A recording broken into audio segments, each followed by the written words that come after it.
ॐ भद्रं कर्णेभिः शृणुयाम देवा भद्रं पश्येमाक्षभिर्यजत्राः स्थिरैरङ्गैस्तुष्टुवांस्तनूभिर्व्यवसेमहि देवहितं यदायुः। अथर्ववेदीय उपनिषदों के शांति मंत्र का मेरे द्वारा पाठ किया गया। पी एकेडमी चैनल के सभी सदस्यों को मेरा हार्दिक अभिनंदन और स्वागत है। आज मैं अथर्ववेदीय प्रश्नोपनिषद का संक्षिप्त परिचय देने का मेरे द्वारा प्रयास किया गया है। जैसा कि इस उपनिषद के नाम से ही स्पष्ट है कि इसमें जिज्ञासु शिष्यों अथवा ऋषियों द्वारा पूछे गए प्रश्नों का उत्तर भगवान पिपलाद ने दिया है। अतः प्रश्नों के आधार पर इस उपनिषद का नाम प्रश्नोपनिषद पड़ा। इस उपनिषद के परमात्मा विषयक 6 प्रश्न 6 ब्रह्मपरायण ऋषियों के हैं और इनके उत्तर दिव्य व भव्य हैं। ये उत्तर अध्यात्मवाद के प्राण कहे गए हैं। उत्तर देने वाले एक ही आचार्य पिपलाद ऋषि हैं। इस प्रकार यह उपनिषद एक ही आचार्य की अखंड विचारधारा है। इसके संपूर्ण प्रश्न मानव की शारीरिक शक्तियों से संबंधित हैं तथा अंतिम प्रश्न परमात्मा विषयक है। प्रश्नकर्ता 6 ऋषियों के नाम निम्नलिखित हैं। पहला कबंधी कात्यायन, दूसरा भार्गव वैदर्भी, तीसरा कौशल्य आश्वालायन, चौथा सौर्यायणी गार्ग्य, पांचवा शैव्य सत्यकाम और छठे ऋषि हैं सुकेशा भारद्वाज। ये ऋषि पिपलाद ऋषि के आश्रम में आए और उनके कहने पर नियमानुसार 1 वर्ष तक पुनः उनके आश्रम में रुककर तप, ब्रह्मचर्य और श्रद्धा धारण करने के किए। उसके पश्चात 1 वर्ष रहने के पश्चात उन्होंने अपनी जिज्ञासा शांत करने के लिए ऋषि से प्रश्न किया। तो प्रथम प्रश्न कबंधी कात्यायन ने पूछा, भगवन् कुतो ह वा इमा प्रजा प्रजायन्त इति। अर्थात भगवान ये प्रजाएं किससे उत्पन्न होती हैं। इस प्रश्न के उत्तर में पिपलाद ऋषि द्वारा प्रजा उत्पत्ति की विस्तृत विवेचना की गई है।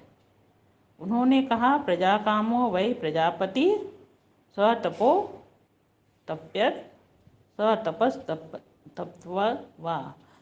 पिपलाद ऋषि ने कहा, सर्वप्रथम प्रजापति परमात्मा ने तप किया अथवा संकल्प किया। तत्पश्चात उन्होंने रई तथा प्राण अर्थात स्त्री शक्ति और पुरुष शक्ति के रूप में 2 जोड़े उत्पन्न किए, जिससे प्रजा की उत्पत्ति हुई। संपूर्ण जगत में सूर्य ही सबका प्राण है। सूर्य उदय होकर अपनी प्राण शक्ति को विश्व भर में संचारित करता है, जिससे संपूर्ण जगत उत्साहित हो जाता है। और चंद्रमा आदि जो भी मूर्त अथवा अमूर्त हैं वे रई कहे जाते हैं, अर्थात चंद्रमा स्त्री शक्ति का रूप है। प्राण को पुरुष तथा रई को प्रकृति कहते हैं। प्रजापति की दृढ़ संकल्प से ही सूर्य, चंद्र, अन्न, वीर्य इत्यादि बने, जिससे प्रजा की उत्पत्ति हुई। प्रजा का विकास करने में तप, ब्रह्मचर्य और सत्य की आवश्यकता है। कुटिलता, अनृतवादिता व छल कपट नहीं होनी चाहिए। जैसा कि पिपलाद ऋषि ने कहा है, तपो ब्रह्मचर्यम येषु सत्यम प्रतिष्ठितम न येषु जीवम अनृतम न माया चेति।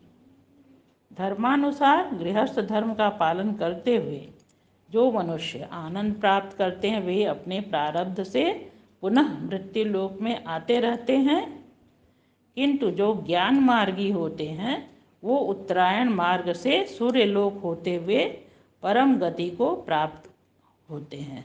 अब वे परमानंद में विलीन हो जाते हैं, मोक्ष को प्राप्त करते हैं। द्वितीय प्रश्नकर्ता भार्गव वैदर्भी ने पूछा, भगवन कत्येव देवा प्रजा विधारयन्ते, कितने देवता प्रजा को धारण करते हैं और कितने प्रकाशित करते हैं, और इनमें सर्वश्रेष्ठ देव कौन है?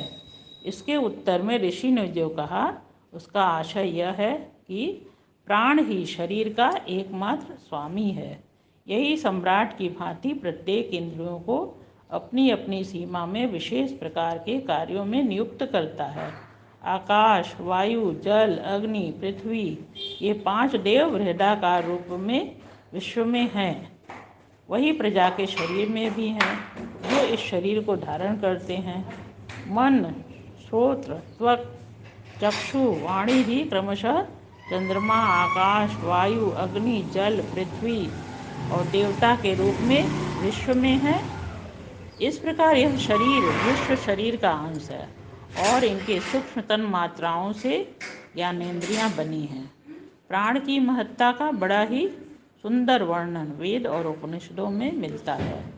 अथर्व संहिता में प्राण सूक्त है, जिससे प्राण का विस्तृत ज्ञान मिलता है।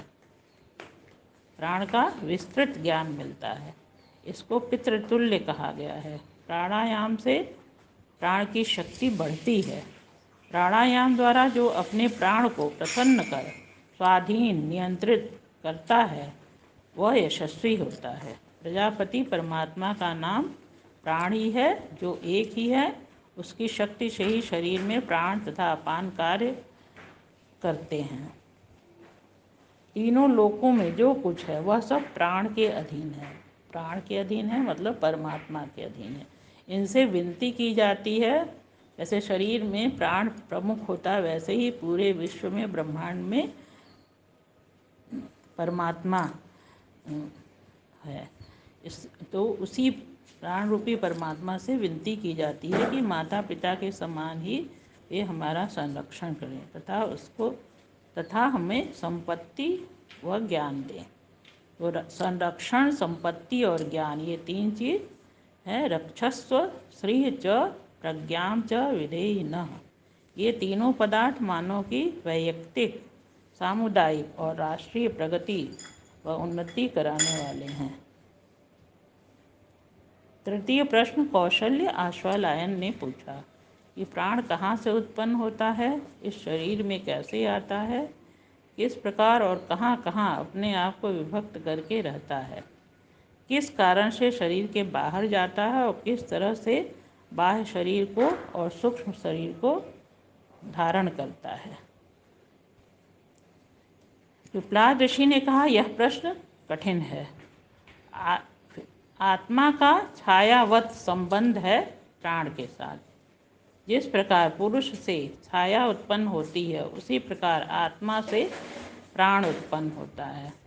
मन के संकल्प से प्राण शरीर में आत्मा के साथ आता है। प्राण की उत्पत्ति, आगमन, निवास स्थान और 5 प्रकार की धारण शक्ति को जानने से जो जानता है वो मृत्यु भय से दूर हो जाता है। पूरे शरीर का सम्राट प्राण है। प्राण अपनी इच्छा शक्ति से उप प्राणों को विभिन्न अवयवों में रखकर उन्हें आरोग्य प्रदान करता है। जैसे अपान वायु गुहा तथा उपस्थ में और मध्य में समान वायु के रूप में प्राण उप प्राणों को विभक्त करता है, और जो ये मध्य में पाचन क्रिया करता है। चक्षु, श्रोत्र, मुख, नासिका में स्वयं प्राण रहता है। ये ही प्राणाग्नि की 7 ज्वालाएं हैं। हृदय में आत्मा रहता है, जिसमें सहस्त्रशः नदियाँ ऊपर नीचे चलती रहती हैं। इनमें व्यान का संचार होता है। उदान उष्णता के रूप में शरीर में रहता है। इसके न रहने पर जीव दूसरा जन्म पाता है। उदान ही पुण्य कर्म से पुण्य लोक और पाप कर्म से पाप लोक को और दोनों के मिश्रण से मानव लोक में जन्म कराता है। और यहाँ यह भी प्रार्थना की गई है कि बाल मृत्यु और अपमृत्यु न हो। चतुर्थ प्रश्न पे आते हैं। चतुर्थ प्रश्न है सौर्यायणी गार्ग का। इस शरीर में कौन सोता है, कौन जागता है, कौन सपनों को देखता है, सुषुप्ति का आनंद कौन लेता है तथा ये सभी इसमें आश्रित हैं। मानस शास्त्र का बड़ा ही अद्भुत और महत्वपूर्ण नियम पिपलाद ऋषि ने यहाँ इस प्रश्न के उत्तर में कहा है। गाढ़ निद्रा मतलब गहरी निद्रा, समाधि और मुक्ति में ब्रह्म रूपता होती है। ये तीनों ब्रह्म रूपता परक हैं। लेकिन मुक्ति में जो ब्रह्म रूपता है वह सात्विक है, और समाधि में जो ब्रह्म रूपता है वह राजसिक है, और निद्रा की तामसिक समझी जाती है। यह ब्रह्मरूपता प्रत्येक प्राणी को प्रतिदिन निद्रावस्था में प्राप्त होती है। अतः यह सिद्ध है कि इंद्रियों के निग्रह अथवा नियंत्रण से ही ब्रह्मत्व की प्राप्ति होती है। संपूर्ण योग साधना इसी नियम से चलते हैं। व्यक्ति, मानव, समष्टि, विश्व, इन तीनों स्थानों पर नियम एक जैसे चलते हैं।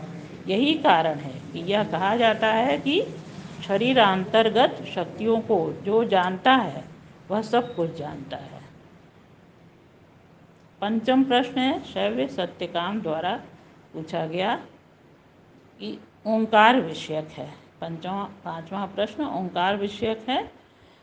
उन्होंने पूछा मनुष्येषु प्रायणांतम ओंकारमाधियायेत। मनुष्यों में जो साधक आजीवन ओंकार का ध्यान करते हैं उन्हें कौन सा लोक प्राप्त होता है। ओंकार की साधना से अजर, अमर और अभय की स्थिति प्राप्त होती है। इसकी उपासना से मानव सभी दुखों, क्लेशों से मुक्त हो सूर्यलोक में जाते हुए परम गति को प्राप्त होते हैं। ओंकार की तीनों मात्राओं का महत्व बताया गया है। तीनों मात्राओं को पृथक पृथक मानकर साधना करने से दुख मिलता है, अतः एक साथ सम्यक रूप से इसकी साधना करनी चाहिए। शांतिमय, जरा रहित और भय रहित, ये तीनों शब्द भूलोक के जीवन का वर्णन करते हैं। यहाँ दृष्टांतों द्वारा कहा गया है कि आध्यात्मिक तत्व ज्ञान के आशय से राष्ट्र का निर्माण करना चाहिए। छठा प्रश्न है सुकेशा भारद्वाज का। इन्होंने पूछा कि षोडश कला वाला पुरुष कौन है और वह कहाँ रहता है। तो ऋषि ने उत्तर दिया, इसी शरीर में वह षोडश कला वाला पुरुष रहता है। 16 कलाएं निम्न हैं। पहला प्राण, दूसरा श्रद्धा, तीसरा आकाश, चौथा है वायु, पांचवा अग्नि, छठा जल, सातवां पृथ्वी, आठवां इंद्रियां, नौवां मन, 10वां अन्न, 11वां वीर्य, 12वां तप, 13वां मंत्र, 14वां कर्म, 15वां लोक और 6वां है नाम। ये 16 कलाएं आत्मा में रहती हैं, मतलब प्रत्येक व्यक्ति के शरीर में रहती हैं, आत्मा में रहती हैं या पूरे ब्रह्मांड में रहती हैं। विश्व में, व्यक्ति में, राष्ट्र में शांति की स्थापना इन 16 कलाओं के सदुपयोग से ही हो सकती है। इस प्रकार हम देखते हैं कि प्रश्नोपनिषद के प्रत्येक प्रश्न में आकांक्षाएं प्रकट की गई हैं, जिसकी सिद्धि के लिए भी ये 16 कलाएं आवश्यक हैं। इस प्रकार प्रश्नोपनिषद का उद्देश्य अथवा उपदेश है कि विश्व में शांति हो, सबका कल्याण हो। ब्रह्मनिष्ठ 6 ऋषियों के 6 प्रश्न एक से बढ़कर एक हैं, अद्भुत हैं, अद्वितीय हैं। सभी प्रश्नों के उत्तर भी दिव्य और भव्य हैं और आध्यात्मवाद के प्राण हैं। और ये संपूर्ण हुआ प्रश्नोपनिषद का संक्षिप्त परिचय मेरे द्वारा किया गया, संपूर्ण हुआ। और आपको कैसा लगा बताइएगा। अगले वीडियो में फिर मिलेंगे। नमस्ते, तब तक के लिए।